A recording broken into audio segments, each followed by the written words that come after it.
YouTube. My name is Misty, and this is the first time I'm joining you all on YouTube.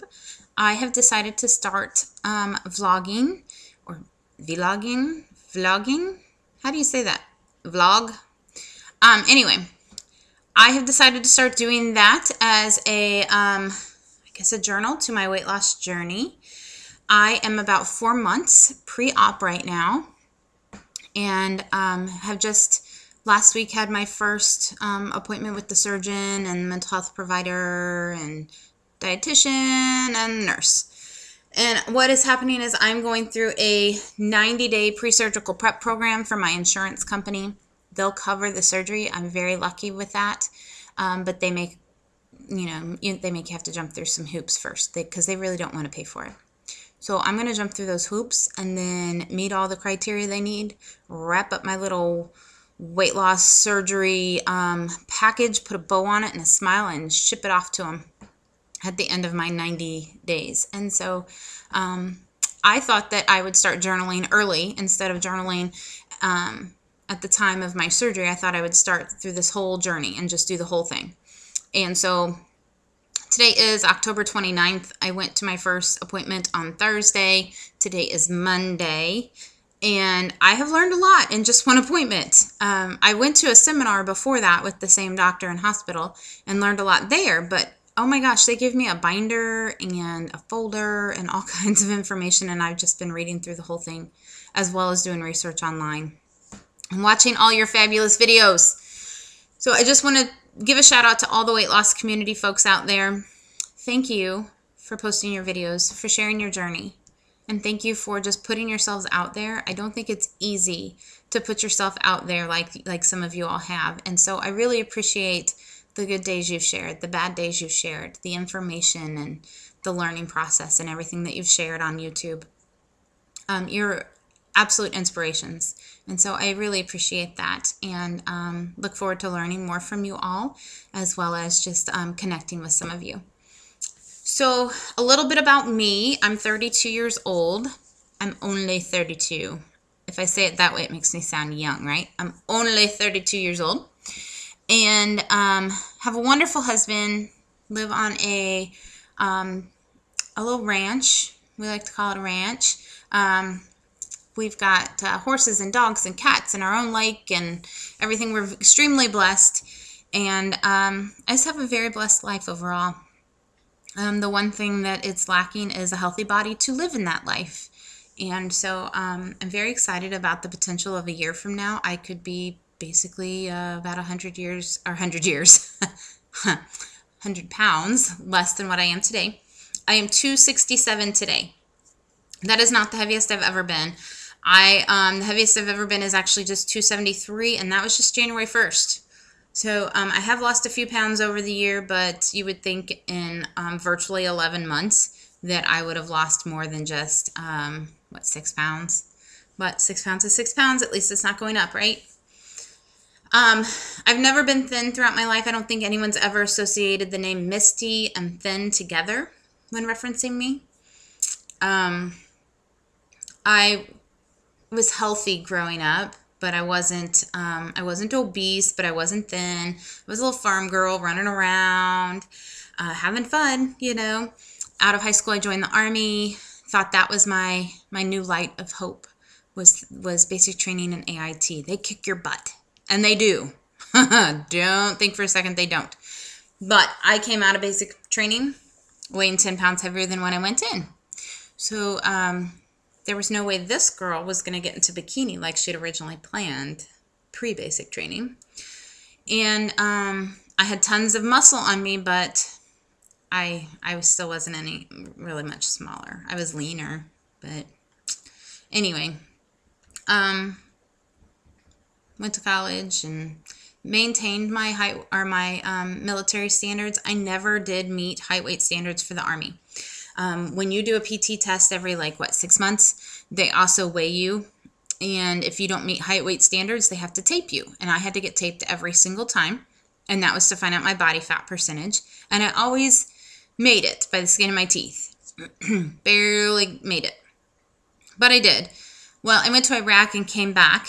And very proud to have been able to actually serve and fight for this country.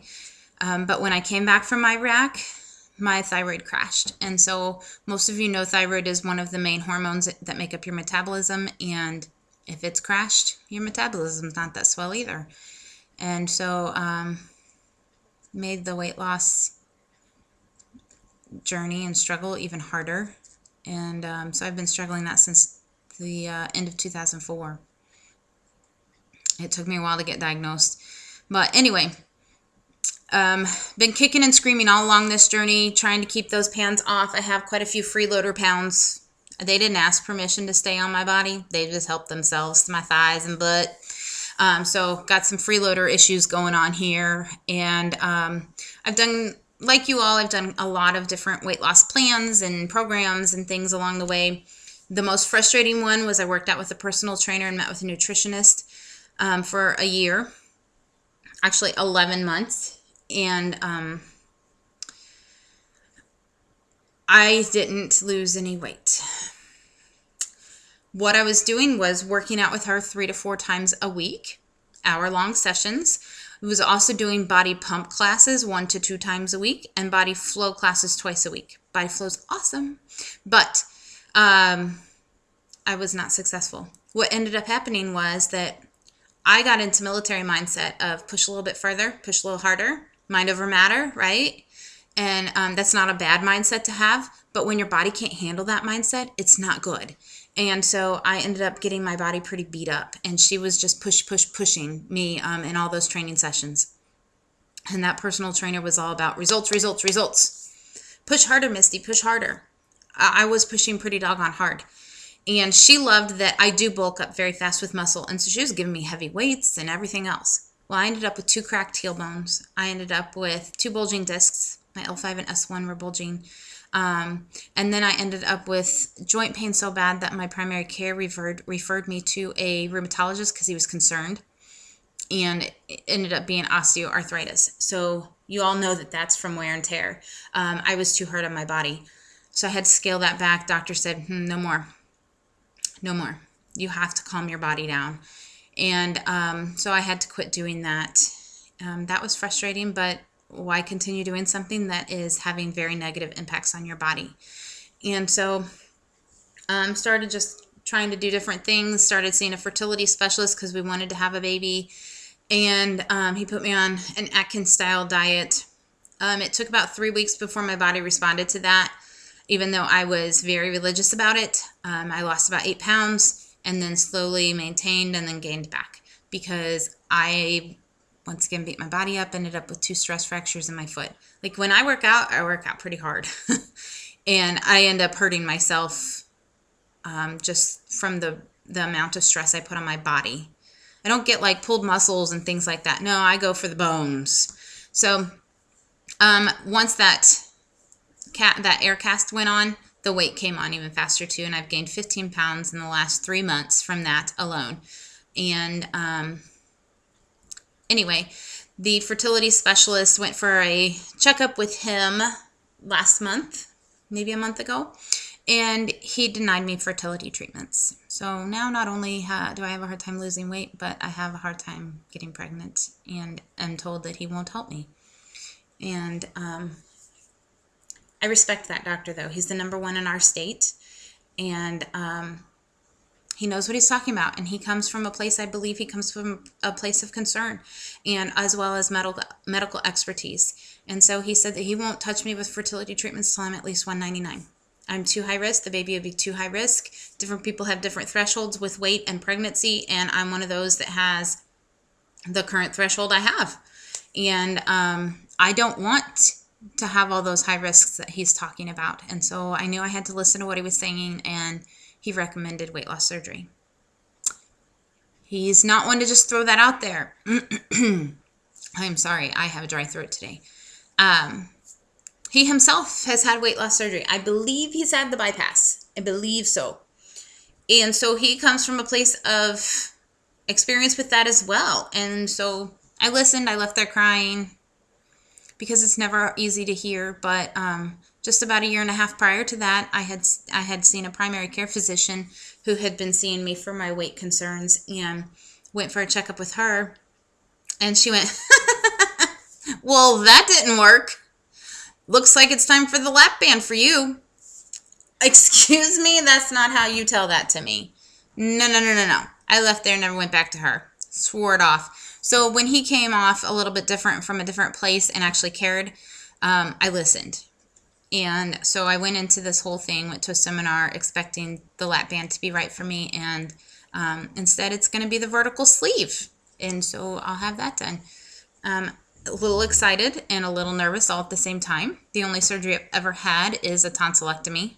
And so obviously this is a little bit more major surgery than that. But I really do feel like it's the one for me. I've got my dad and mom, and most importantly, my wonderful husband right there behind me, supporting me. And I've been kind of weird about my support system, though. None of my friends know about this. And yet here I am making a YouTube video. It's hard to get people to understand how you got to this place in your life. It's hard, even the friends that I have that are overweight, it's hard to get people to understand what I'm going through and get them to understand. Most of them don't even understand my fertility. They don't know that I have fertility issues, that I have PCOS. They just know that we haven't had a baby yet and that we're struggling. That's about it. And so I really just, I guess I have to do this a different way. And I don't mean to offend any of my wonderful friends. They're fabulous. It's just it's hard to get them to understand, as well as I don't want people talking about me. I don't want all those behind my back conversations. I realize when I lose weight, people are going to talk about me, but I'll address that then. But I really don't mean to offend any of them. I don't know. I just felt like this is the way I needed to do it this time. So I find myself here, inspired by you all, and excited about this journey, and still yet frustrated because it hasn't happened yet. I haven't lost the weight yet.